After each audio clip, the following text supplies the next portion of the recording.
that food is cool. No secret. Eat that food with a bowl and spoon. Everyone knows that food is cool. No secret.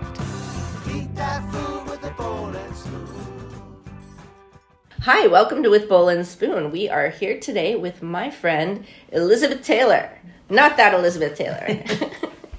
Beth Taylor, do you want to go ahead and introduce yourself? Yeah, hi, I'm Beth Kurtz Taylor. I live in Pittsburgh and I'm really immersed in the food world. I've known Shelley for years and I'm excited to be here today. We met at Food Studies at Chatham University. You came in, you were part of the 1.5 cohort? No, second. You were part of the second cohort. Okay, gotcha. A year after you did. Yes, I did. I was in my late 40s. And had been through a lot of loss and transition in my life. My prior my prior career, I had life in the world of child development. I taught preschool. I worked as a child life specialist at Children's Hospital. I helped to establish the Caring Place, the Center for Grieving Children in Pittsburgh, part of Highmark. Worked with families and coordinated their volunteer program. And then I became a mom. And wanted to be stay-at-home mom, working kind of part-time stuff. And we had our first child, and my husband became ill.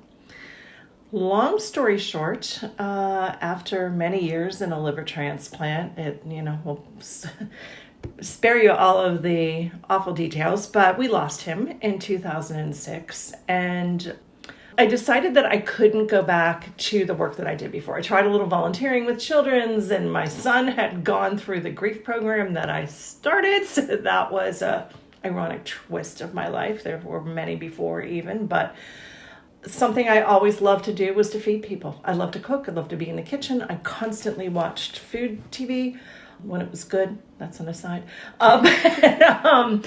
I toyed around with culinary school. I was getting to the age where my son was going to middle school, didn't need me as much, and I stumbled across the food studies program, and it was a perfect match for me because I thought in my late 40s, do I really want to go work in a kitchen? Kind of ironic now, but... And we'll get to that. Yeah, we'll get to that, but it was just a perfect match because I love the academic aspect of it, looking at culture and history and sociology and everything associated about why we eat what we eat. And it just really spoke to me. So I applied to the program and somehow got in, and that was that, So long story to get there, but... What was your focus area? So writing and communication, and then I kind of had to figure out how my prior background worked around what I wanted to do. I have strong work with children, so I sort of tailored some of my own internships. I worked with, at one time, Springboard Kitchen, which is now Community Kitchen Pittsburgh, and they were... Their food service culinary training program was feeding children in the schools with all scratch-fed or scratch-made food, which kids were, used to the industrial cafeteria food, and they were introducing them to a whole new paradigm shift with eating food made from scratch at school. So I worked with Springboard to develop some programs for the kids, education programs, and with the environmental charter school, we had a kids food critique club, and they tested out the recipes that they sent over from Springboard, and we wrote dining critic articles. I had Hal come in and work with them one day. And, so I tried to figure out different ways that I could take my prior knowledge and apply it to what I was learning. And the other thing I did was work with the food bank and their outreach program with the Greater Pittsburgh Community Food Bank, and went into schools and, help them tailor their program so it was a little bit more developmentally appropriate for the kids and help with their outreach program and, So those are your your two internships that you did Yes. during your Chatham. Mm-hmm. My Chatham time there. And then I just dug into writing. I took food writing with Sherry Flick, and, she said, all of you could do this. just put yourself out there. And through some connections, I met Bob Batts, who was at that point with the Post-Gazette, and I sent him some writing samples, and he's like, pitch me some ideas. My first article was on the front of the food section, so I was pretty proud of that, and I just wrote freelance for him for quite a while, and now and again for Gretchen McKay. I'll still sometimes write, and I wrote for quite a few years for a free publication that was called Craft Pittsburgh that was all about the beer world, craft beer world in Pittsburgh, and I wrote a couple columns and a lot about how beer and the art world intersected. You know, I had a kind of a column called Craft Made, and wrote, you know, about, like, for example, a stained glass artist who's done windows in a number of beer pubs and locally, or, you know, artists who've done labels for beer and mead bottles, etc. You know, so that was fun. Did that for a while. Yeah. There's a lot of label art happening now. It's like so a lot cool. of local Yeah. artists are making labels, and that's really great. I enjoy that a lot. Yeah. Although it makes for a lot of awkward collecting of cans Where do you and put it? bottles or labels, I know, and then yeah. where do you put it? Yeah. Yep. There was a So- way to get them off and collage them or something, you know. What was your first article about? That got the front page of the food I think section. it was about Nancy B's cookies. I think the first one was about Nancy B's cookies, a local, you know, place here in Pittsburgh that is, you know, iconic. And they make these giant chocolate chip cookies that have a little smattering of peanut butter in them. And Nancy B was just this amazing lady. She passed away a few years ago. And she and her son ran this, or still run, he does, this bakery out of a basement. You enter through an alley in Homestead and get these amazing giant cookies. And they have a following, a worldwide following. Like a lot of them, catering, craft catering from movie sets here will use their cookies. And they have like actors and actresses from around the country requesting them, and they'll do their cookie tables for weddings, and not theirs, but anybody's, you know, they're just so. They had never been featured like that. So it was a huge feature, you know, front page and more pictures on the inside. And it was so funny. The next time I went to visit them, they had it made into a plaque, and it was up on the wall. So it's kind of like immortalized. It was so cute. But yeah. Good for them. That's amazing. That's great. Yeah, they were excited when they came. They said, Beth, we had to put up some card tables because we were getting so many orders. Like only in Pittsburgh. We had to put it for all the boxes, you know. But that was fun. Yeah. I remember talking with Hal when we were talking about the things that we learned in food studies, like the main lessons. We learned how to pronounce quinoa. Yes. Mm-hmm. We learned that you should always carry a growler in your trunk, which that's past I now, know, right? it's so sad. I did Really for the is. longest time. But yeah, I was doing that before food studies. I was drinking. I would tell the young ones in our study that I've been drinking craft beer since they were in preschool. But anyways, go ahead. It's true, yeah. So after food studies, what did you do? After food studies, I did some writing freelance, and then I did work for many years, up until recently, for a company called Berg Bits and Bites, and they do local food tours walking food tours in Pittsburgh neighborhoods. I also worked for another company that did bus food tours. It's called Pittsburgh Tours and More, and they are no longer. But Berg Bits and Bites is still running strong. The owner, Sylvia McCoy, started the company about 15 years ago and had walking tours all over the place. So I led the tours predominantly in the Strip District. I've probably done that one hundreds of times. I've Lawrenceville, Bloomfield Strip District, Brookline I've done.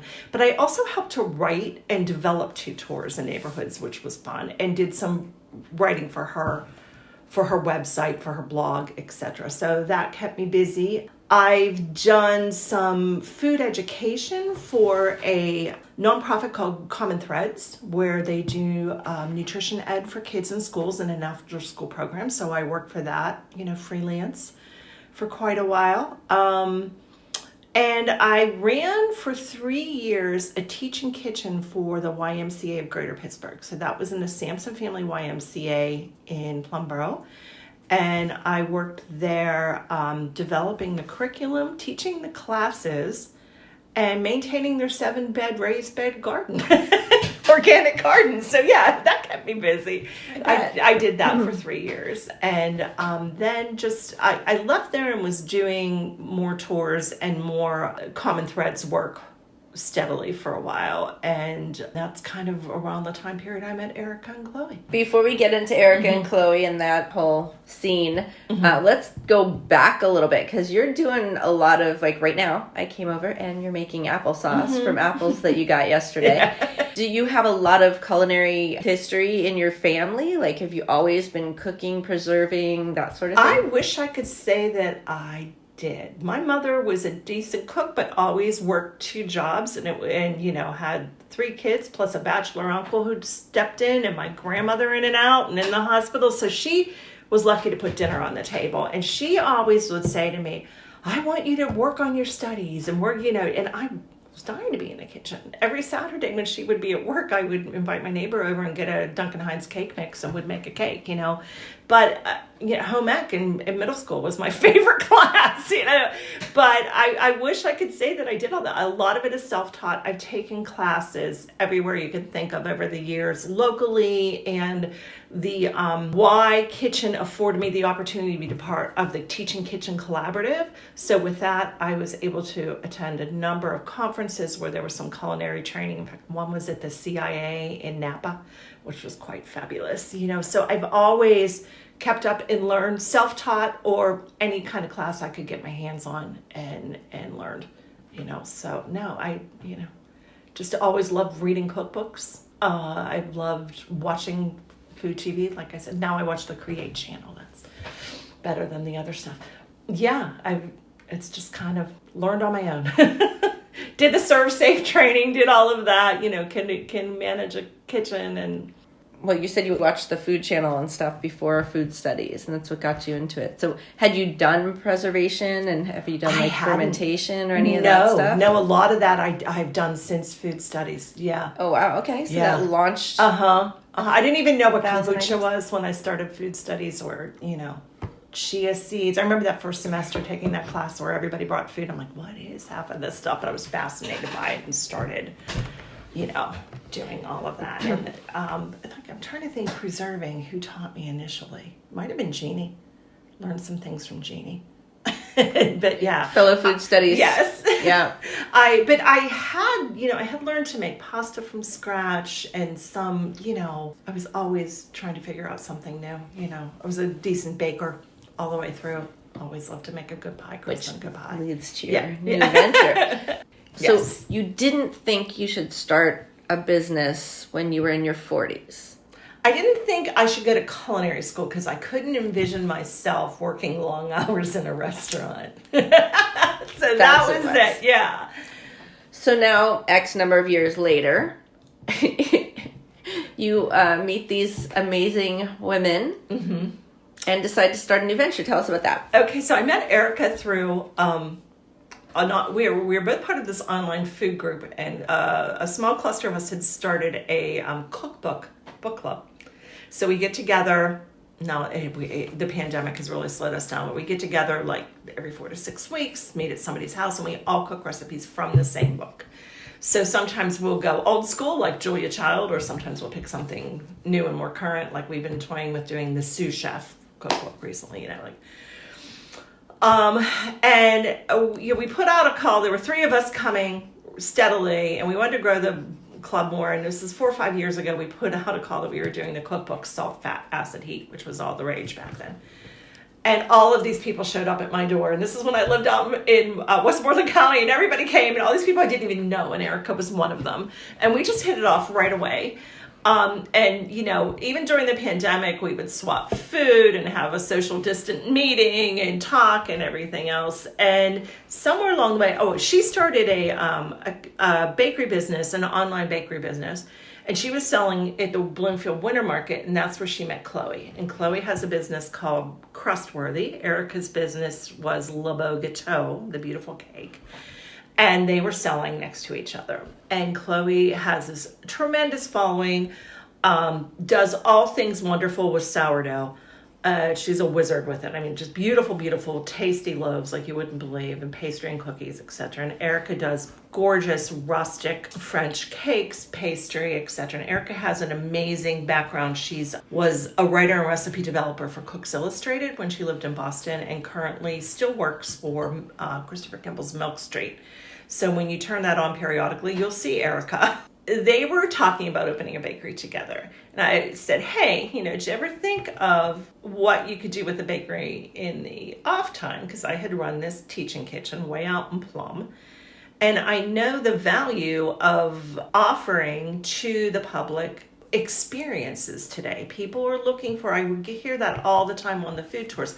We have so much stuff. Our kids gave us a food tour gift certificate. Or, when I tell people I took cooking classes, oh, I'd love to learn this, or I don't know how to boil water, or whatever. And I said, do you ever think of, having your space be a little bit larger, that in your off hours in the evening you could offer cooking classes? And there are a number of wonderful outlets for that in the city. Some I've gone to, some I've collaborated with, including the Kitchen Tips and the Crate Cooking School in Green Tree. Both offer fabulous experiences.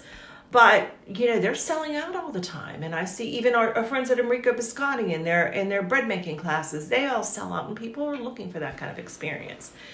And I said, in addition to that, we could have events, do whatever, partner with local people. And they liked the idea. And the three of us have we're running the business as a worker-owned cooperative. We started this process well over a year ago, working with the Keystone Development Center to learn about running a co-op. We went through their training program. I've written a business plan, and searched for a space, landed on Garfield, which we absolutely adored that neighborhood, and saw that it is, on the rise, and a lot of great people there working to, bring that business corridor to life there. And we were so excited to find a space, and we're building it out and, hoping to open soon. That's exciting. Yeah. It's exciting, frustrating. It's, I try to take it one day at a time. It's overwhelming Absolutely. at times. We've all three invested in it. We're in the process of our permitting, and as soon as the permitting's cleared through the county, then we can begin some of the renovation of this space. And we're working with an amazing, amazing architect that is a gem that we are so lucky to have. I don't know, did Chloe tell you anything about Greg? So our architect is Greg Weimer. Magic, I think, was the word that she used. Yeah. About the architect. Yes. Yep. Greg is an artistic director for movies that are filmed here in Pittsburgh, and set designer, etc. I mean, the man has had Oscar nominations. If you see worked on the Mr. Rogers movie. He's another one. He's extremely humble. You wouldn't know. But he has just come up with amazing ideas to utilize this space. The space was a little bit smaller than we were initially looking for, but he just has made it convertible to our nighttime usage from a bakery and a cafe during the day. And it has a beautiful outdoor space and garage doors that open out into it. So we're super excited to figure out the different ways that we can use it and build a space for community there within the neighborhood. Tell me more about that, the community aspect. Well, that's why we're calling it Third Space. It's really funny because we were fumbling over names for months.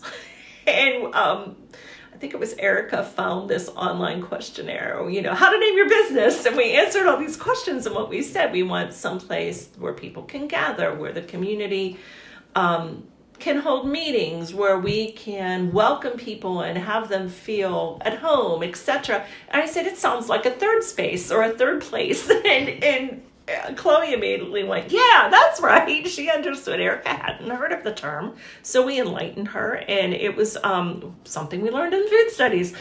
A sociologist, I believe it was, by the name of Ray Oldenburg, coined the term, I'm going to say in the early 80s, that, we all have three spaces. One is our home, our first space, and our second space, or place. He actually said place.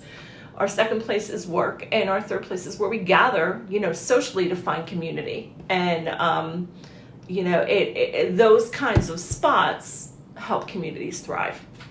So, we decided to go with third space versus third place because third place sounds like, who's first and second? Why are we the third place bakery? But, and we Googled it and found that there was a third space brewery somewhere, and they were using space as well. And we found the name in a couple other businesses across the country, but we immediately locked in on the domain and went with it. After, I'm telling you, months of struggling with the name. We were coming up with all these cute and punny names, and Yeah, but that's it. I was wondering about space versus place, so thank you Yes. for mentioning that, because food studies, we did learn about the third place. Yes. And place, place is not first, second, third place, but but yeah, whatever. Sorry. And I've had some people It's a question good it edit too. stuff, And like, but- if you have to explain it, I'm like, well, I like explaining it because it's a nice, way to educate people about what we are and what community should be and, what we're trying to accomplish there. So Yeah. I know people don't understand it, but hey, they will. Yeah, If we and build I could see you having a sign, and a lot of graphic artists through your, and your partners, and so you could have some sort of like very simple explanation and a little Yes. graphic Exactly. infograph of that. I think It's on that's our great. website too already. We've Oh, is already it? I put a haven't little. looked at your website. Yeah. Sorry. That's okay. The website's in progress, but Interviewer fail. Oh, that's okay. It's only been live for, maybe a month and a half or so. So, In the third space, what is your part in that? Are you going to become baker, or? I certainly can help with production, and I have, along with all of this. The two of them are certainly the masters of that. But I will be more so coordinating events and cooking classes, etc. So the three of us will teach some of them.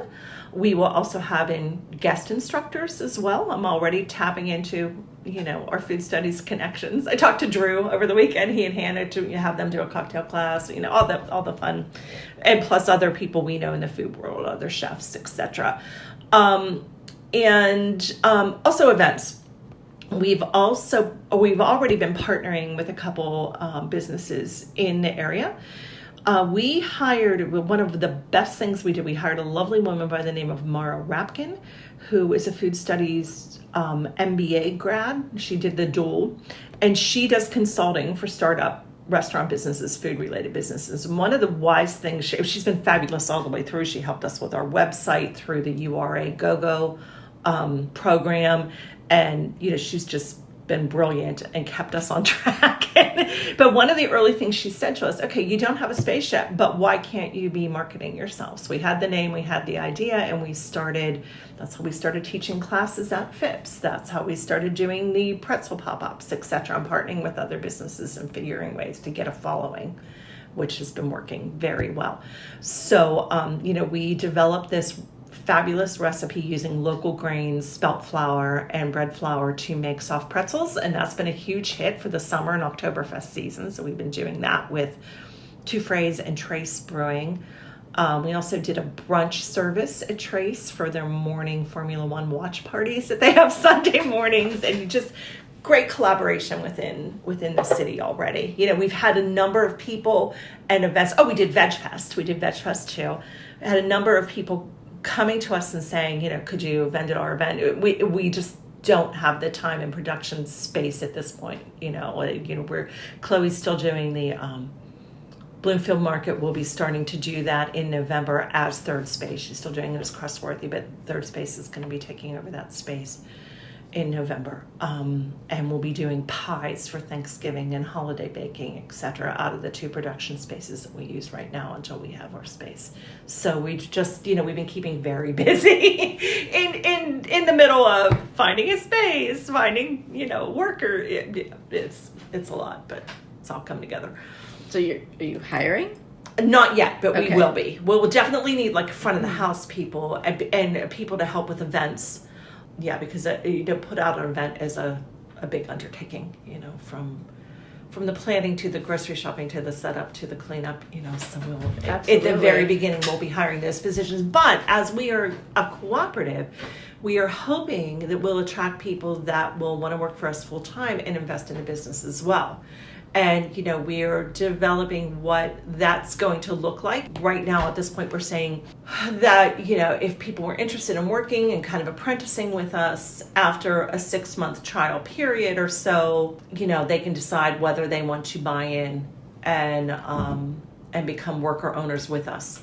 So, that'll be the long range, as we grow to hopefully have a workforce that is also invested into the business as well. One of the things that you were saying when you went to food studies, you were like, how do I utilize all of my skills that I've gained through the years? Do you feel that you've Do you feel like your skills are synthesizing Yes, definitely. with this new project? Yes, absolutely, absolutely. Because eventually, my first love is always working with children. I just absolutely adore that. And eventually not right off the bat, but eventually we'll be offering, classes probably for teens and tweens and, see how it goes from there. The summer camp thing we did was a huge hit with Luminary. And we did one teen class at Phipps. So I love to get kids into the kitchen. I think it's so important and life-changing for a lot of them. I saw a lot of my young teens at Sampson. Why? Just the feedback I had from their families was just fabulous to hear, how the confidence and the skills that it gave them, and also bringing to them the awareness that food is not important just for nourishment, but for connection, and sharing over that. I had a group of kids that came religiously to the classes, and they called themselves the teaching kitchen kids, and they would come and help me garden, but then they had this own little cachet of stories of funny events that happened in the teaching kitchen. Remember the time Chef Beth got her finger and we had to get her a Band-Aid? Or remember the time we were making the root beer cupcakes and we opened the root beer and exploded all over the place? So they had all of these little legends. And when we were finally able to come back together after the pandemic and most of them had grown a foot and everything else, that was what they wanted to talk about, So they connected as they were from different middle schools, whatever, this disparate group of kids. I found so many kids that, they weren't necessarily athletes or musicians or maybe, but, kind of kids that found their space in the teaching kitchen that didn't maybe fit into all other spaces. And we were all, and I was that kind of kid. So it spoke to me, and they all came together and it was fabulous. So you've been creating third spaces for a long time. Kind of, yeah. Kind of. Can you talk about Luminary? I don't remember you mentioning that before. Oh, I'm sorry. I didn't mention that. That was something that came to me via Erica. Erica was asked to be chef and director of Camp Delicious, which is part of a camp for teens out of the nonprofit Luminary. Luminary was started by Hilda Fu, who was married to our lovely legend Dr. Freddie Fu here in Pittsburgh. But Hilda, of her own right, is an amazing human. She was another person who went back to school later in life, and I guess part of her, I don't want to say MBA, I can't remember what her advanced degree was in, but I think part of her learning process was developing the business plan for this nonprofit called Luminary. And Luminary offers camps for teenagers and kind of the same fit as what the Teaching Kitchen kids, you'll find music camps and science and athletic camps for teens. Once you get to a certain age, you might not fit into those boxes. Where do these kids go? So she did a creative writing camp, the culinary camp called I Want to Be an Ambassador, where she talked to kids about community engagement and politics. And the kids actually went on a trip to DC and met with our local representatives, except, and I can't remember what the fourth one was. And now they've included music, more of like a music production camp as well. But Luminary was Camp Delicious was run for many years by an instructor from CCAC who needed to step back from it. And they approached Erica, and Erica said she would only do it if they hired me with her as well. It talked me into it. So yeah, we did that for 2 summers. And that was another thing that we found that we worked really well together. And we took the camp kind of in a different direction. Our first year, the theme was immigrant foodways in the Pittsburgh area. So every day we looked at a different immigrant foodway and brought different guests in to either cook with the kids or talk to the kids about either their heritage or hot button food topics in the area. We had someone come in and talk about food insecurity, and we had the kids learn how to cook out of the refrigerator, etc. And we donated food to the East End Cooperative Ministry dinner for their residents at night, just to bring that kind of awareness to the kids. So it was a way to cook from leftovers. Yes. So repurpose the leftovers, not just leftovers, but what was left in our refrigerator after 4 days of intensive cooking. We had some ideas, but we let the kids shop from there, and we cooked huge batches of minestrone with Chris Fenimore, and we made bread, and we made cookies, and we made a strata because we had a lot of eggs and vegetables left over and that kind of thing. We taught them those basic skills, and they ate some of it, and we donated the rest for a group meal. So it was creative thinking in the kitchen and how to not have to work from a recipe, but to throw something together. And then also, you have leftover food and there's people that are hungry. What can we do with it? And, and what was super cool about that, two of our campers who were cousins did that in their own community. So that was really cool to see that carried through with them. So that's Camp Creating Delicious. little I love food that. Advocates. Yeah. So yes, it still goes on. Eric and I had to step away from it because we loved it. It was quite a week, and they have a fabulous staff that helps with the coordination of the program and the campers and everything else. There was a full-time person and an intern helping us every day, and then we had a couple extra staff people helping us with the groups of the kids. But yeah, sounds like a blast. Yeah, Luminar is amazing. It's amazing that Hilda. It's just gives so much to the community. I used to work with Hilda. Oh, did you? At the cool. PRA, Pittsburgh Regional Alliance. I'll have to reach out to her. I didn't know she was doing this amazing stuff. Yes, that's great. Yes, and Chris has worked with her for many years with the camp as well. And he steps in and one other person I just trying to explain who I am, what I do is so difficult. Another person I've worked with over the past 2 years who's become a friend is Dee Weinberg. I'm not sure if you know her. She has a business, you probably know of her business. She has a business called Good Taste Pittsburgh that does hometown homegrown and all of these other food related kind of expos in the city. And she is another dynamo. I'll tell you, the woman is in her 70s, still going strong, and does these events that brings the public into situations where they interface with local small businesses. And, it keeps it local and helps people support the local, and all of the business owners expand their businesses. So actually, Third Space, we will be participating in Hometown Homegrown for the first time. But I've done some work with her, some writing and idea generating and working her events. The last one was called Bake It, which was a bakery centered business, and bread, bakers, etc. All kind of fun. And she'll be repeating that again, I think, in about another year, like the fall of 24. And then she does Hometown Homegrown annually and a food truck rally. But, she's just another person who does this work quietly. When I was running her stage for her at Bake It, she would not get up and say anything or take any, please, no. But she really supports the local food scene and small businesses. And was an innovator in this kind of event. Even she's been doing this kind of work for over 20 years and just morphed it to meet the demand. It's been pretty cool to work with her too. But yeah. So we were talking about you synthesizing your skills. Oh, synthesizing, yeah. And you got as far as the children. Yes. And interacted with children. So talk more about. So you seem to have there's a lot of places, and as you keep thinking and talking, things seem to come together for you in a lot of ways, and just the ways that the way that you met Erica, she came to your house. Yes. More a random stranger came to your house, and it's created all these opportunities for you, which is phenomenal. But you also put yourself out there. Exactly. So exactly. And that seems to be a big part of synthesis too. Yeah. I continually, I try to drum this into my son.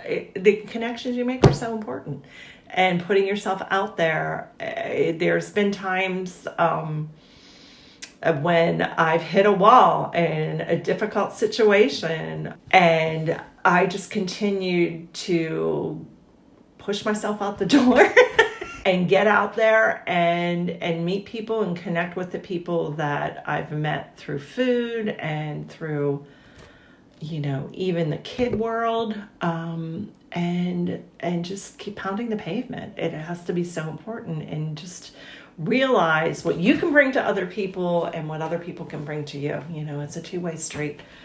Yeah, I think of a time when I was really down about 5 years ago, when a project I was working on failed big time, and I didn't even want to leave the house, and I did, and ran into Amber Webb, who started, I think, a semester behind me, and possibly Hannah, and they were working down at Dilamato, Diane Shank's thing down. I just stopped at Diane's, and they were there vending from a farm stand some fresh vegetables out front, and we started talking. Amber had been working at the YMCA kitchen, so I went and took a class from her, and then we started having dinner regularly. She and her husband came to my house for Thanksgiving, and it turned out she calls me, she's like, hey, Matt and I are moving back to Colorado, and I can't think of anyone more perfect than to take the job at the teaching kitchen than you.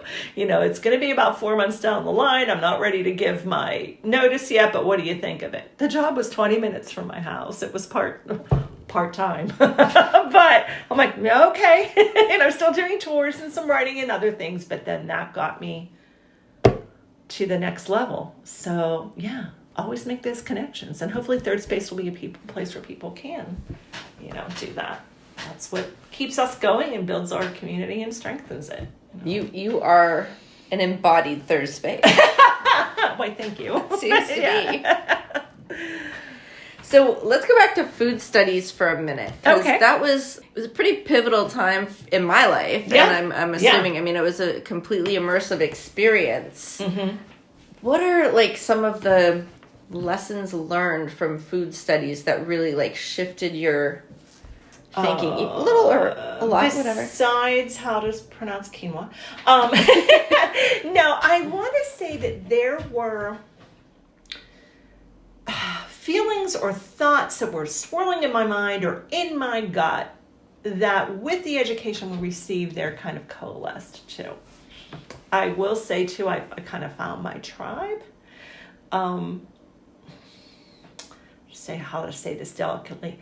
I loved my old home, neighborhood, my husband, where I used to live, but I was immersed in a group of people, let's say, that thought very differently than I did in a lot of different ways. So I always did not feel like I fit the mold there.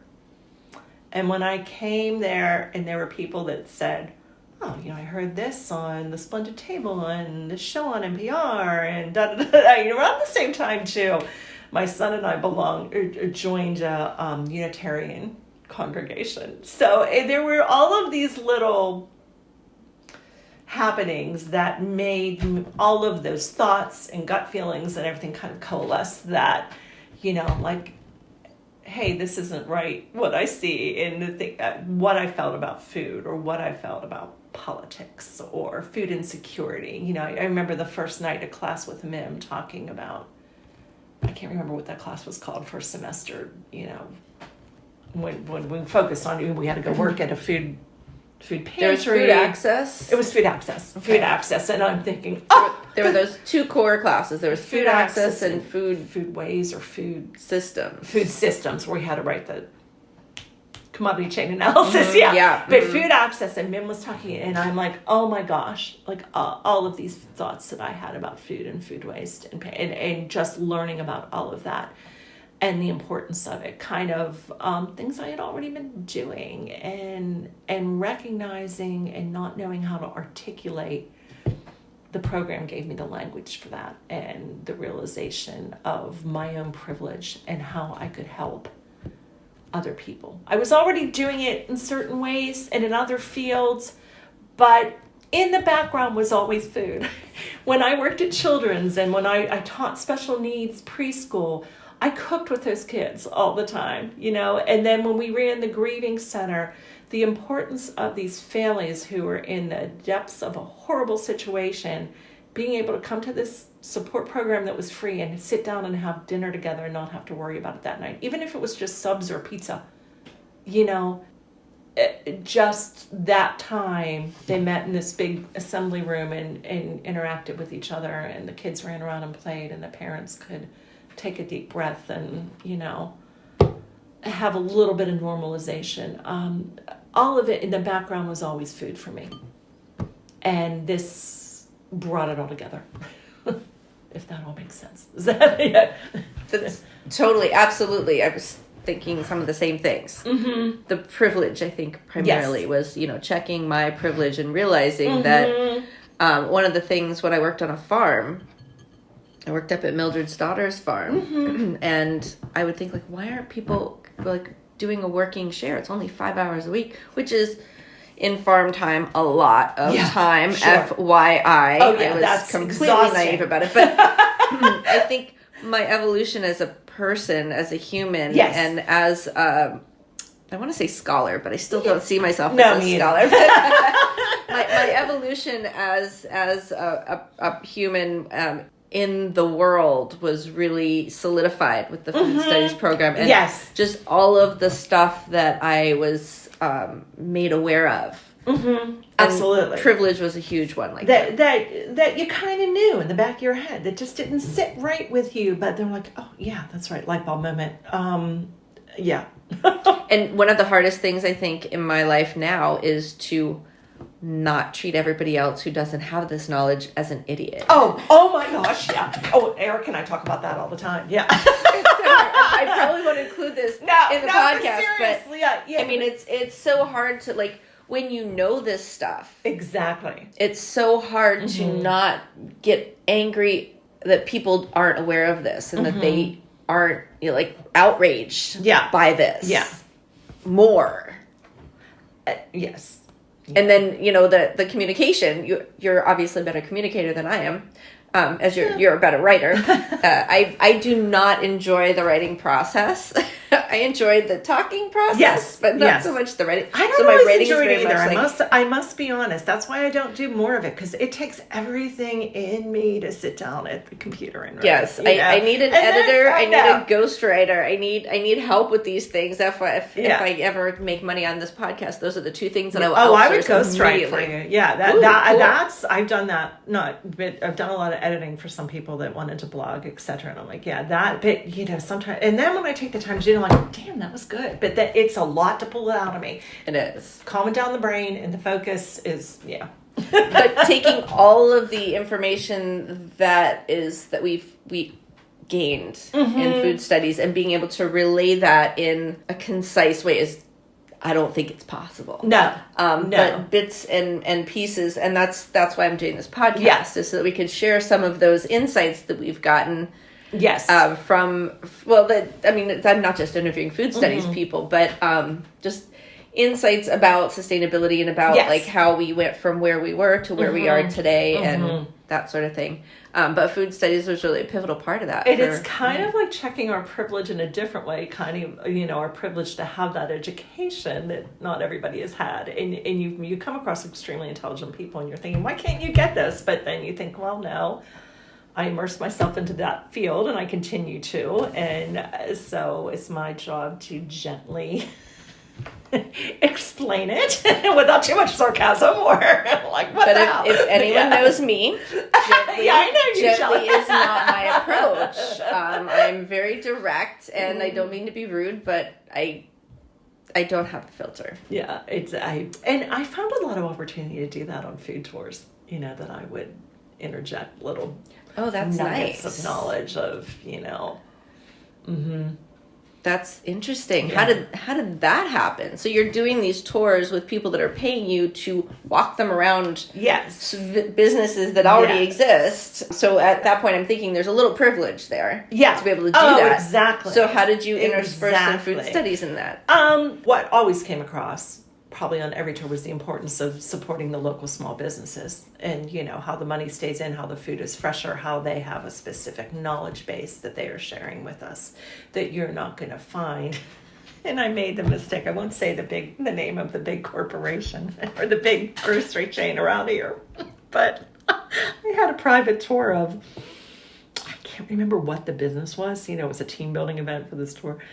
And I had the people in Parma sausage. I adore Parma sausage. They, tell the business story, would have little slices of their salamis and their lunch meats and everything for the people to try. And I said, you don't get this kind of service at blah, blah, blah, blah.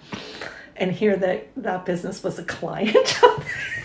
It's like, oh yeah, far mouth, yeah. No, of the group that was touring with me. I can't remember. Maybe they were a marketing business, and this big grocery chain was one of their big clients. So I said, I shop there myself at times, yada, yada, yada. But, and they do carry some of Parma's product, but I appreciate fresh from here. And, this is the son or the grandson of the founder.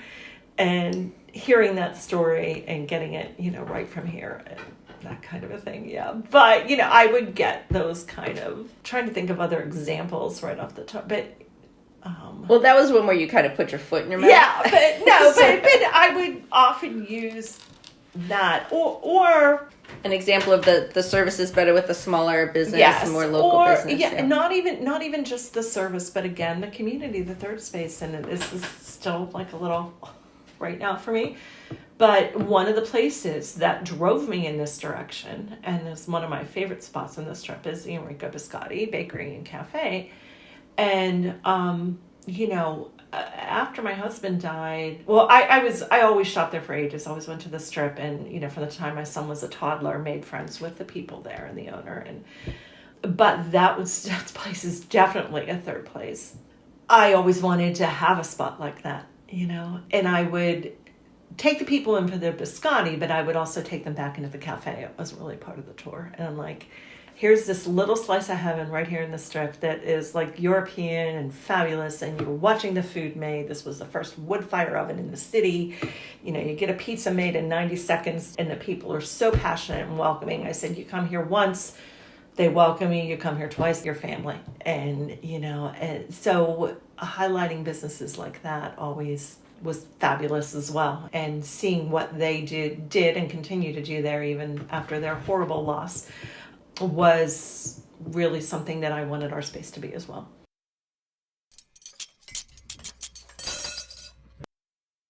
Is there anything else that you would want to share with listeners about your food evolution?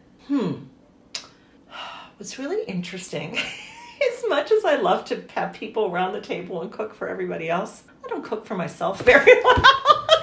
I eat a lot of leftovers, or I have crackers and cheese for dinner in front of the TV. It's so funny, it's a struggle all of the time, being alone. And I find that filling my kitchen with food is a good way to get people into my house, so I use that a lot, so I'm not alone. But yeah, I can tempt my son at least once a week. He lives down the street now to come up for dinner. So, and my brother lives around the corner and he'll always come. But yeah, it's kind of weird. And I was an extremely, shall we say, selective eater as a child, painfully thin, probably to some degree disordered eating. I probably used it as a control looking back on a lot of it. And I think some of that creeps back into me that I don't want to be here alone. I'm not going to eat, or maybe I'm just going to have a cracker. And yeah, so that's kind of something I still work on in my food evolution, feeding myself a little better and healthy food. And, because when I'm stressed, I want to grab the junk or the sugar. And yeah, so that's a big part of something that I'm still working on myself. That is fascinating. If a friend tell all, Shelley, you're good at bringing it out. One of my friends, another person I interviewed, Carolyn, she was talking about how she was a real picky eater, and she realized that she lost a taste for peanut butter at one point. It ended up giving her a headache, and she equated that to the same time that her dad changed careers. He was a He did one job, and then he went back to school and completely changed jobs when she was 5. And that's when the peanut butter thing. And she said it was, her mom had heard that it's a control thing. Stress in the home But she was like, it was subconscious for her. So it was really weird. But she said that because her family was all about rules. And she said, rules don't leave room for emotion. And I thought that was just... Wow. Yeah. Yeah. Wow. That's really powerful. It is. It is. I think a lot about like I said, it was tough for my mom to get food on the table financially and 20 other directions. But there was a lot of tension around our family dinner table. And until I was about 5, my grandmother lived with us, who was a very difficult, angry matriarch of the family who did not like my fabulous father. And, and again, my mom would say I had to feed 4 6-foot men, my dad, my 2 brothers, and my uncle, who would stop in. And there was a lot of tension. And I was this your mom's mom or your dad's mom? My mom's mom. And there was a lot, I just remember pushing a lot of food around my plate, a lot of things not tasting well. I think I had some texture aversions too. I was a preemie, so that a lot of that can play into it, all the things you learn and you wonder about. But I just remember going under the table and not refusing to eat and picking at my brother's legs and it was probably a control thing too, but yeah. And then discovering later on there were a lot of foods I really liked and then started cooking myself, and who knows, but yeah. Oh, food is just so interconnected and woven into our lives so well. Yes. Yeah. My friends laugh at me because I went on a blind date years ago, a couple years after my husband died, and a gentleman met me. First he picked a chain restaurant, so I'm like, meh, with that. How not to appeal. Yeah, and then I ordered like a grilled chicken salad or something, and he looked at me and he said, "Oh, are you one of those people who like cheese on your salad?" And you're like, yeah, and fries. Yeah. And it wasn't even, there weren't even any fries. I'm like, yeah. And then we were talking about someone we knew mutually who's of Asian descent, who's a fabulous cook. And he knew him through the work world. A mutual work friend had introduced us. And he said, oh, he eats all that weird food. And so right there, I'm like, no. And he did seem like now that you say that, a very rule-oriented kind of person, just from other things he was saying. He was strictly religious things. And after that, I'm like, he was a nice guy, but, that food thing really, I love to eat, I love to cook, and you don't want cheese on your salad? Come on, dude. And then a couple of years back I was dating. And you call someone else's diet weird? Yeah, exactly. And a couple of years later, I was seeing this chef, and so my friend says, oh, he's good. I bet he likes cheese on his salad. But that's food is so important to me and connect.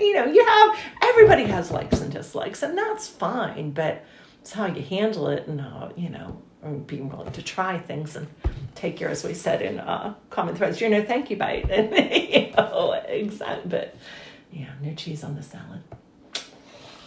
Deal breaker. Absolutely. Godspeed.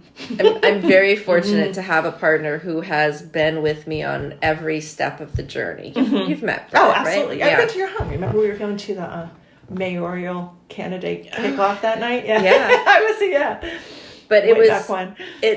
He's just, I've created a monster, Beth. Oh, yeah. Yeah.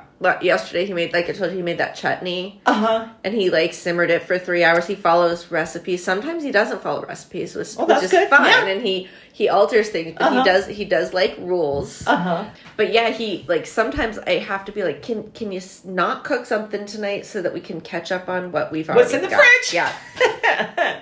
Yeah, it's really weird, but good. It's great. I mean, he makes sure that I am fed and watered, fabulous. and it's great. Yeah. I really am. I'm very lucky, and he was more adventurous about food than I was. So nice. He we've sort of Paved have the way grown there. together. I mean, we've been married for 29 years now. Yeah. It's so funny when I cook for the neighborhood relatives, my brother and sister-in-law will come, oh yeah, we're available, and they're just, this is great, this is good. So in this community, my brother moved here first, and he flipped a townhome just around the corner, and then I was looking to downsize and figure out what to do, and this was like the third property I looked at in the community, and it had been completely flipped by somebody else. I didn't have to do any of the work, and it was moving already. And So you bought this? I bought this March 13th of 2020. I made the offer and he took it, and yeah. Oh my God, So, the day everything locked down. Pretty much that weekend. And I'm like, what the hell am I doing? But it all worked out well because my whole old house sold in a day with the market opened back up again, a couple months later, and then we were able to move in. But and my son lived with me for a while. He had one class to finish off his undergrad degree, and he graduated in December 2020. Got a job 3 days later, and then about 8 months later, he bought a condominium down the road, right by, if you pass the pool coming in, right by the pool. So he has his own little bachelor pad down there that he bought. He's not even renting. He bought it. And congratulations on raising an adult. Oh my gosh. Because he said, Mom, can I live with you a little longer just so I don't have to pay money? I want to save money for a down payment. I can't see throwing money away in rent. So now we're at the big one. But yeah, so we're Oh my God, I love him so much. Yeah, but he's the funny one because he'll now creating a monster. He'll come in and go, yeah, I like this, but I feel it needs a little more heat. I'd be fine with that. Or maybe the next time make it with blah, blah, blah. And he cooks for himself and does really well. Yeah, You've done so well.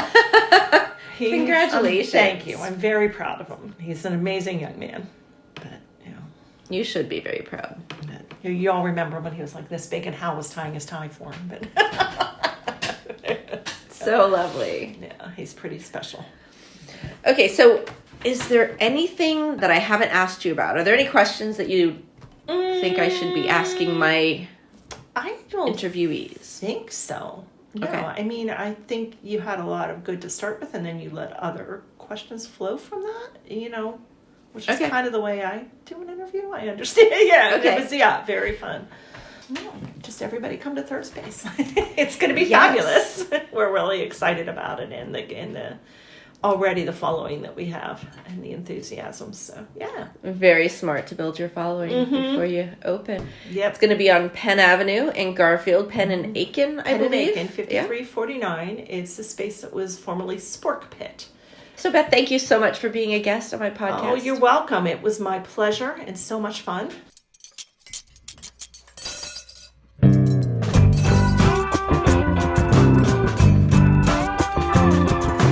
Everyone knows that food is cool. No secret.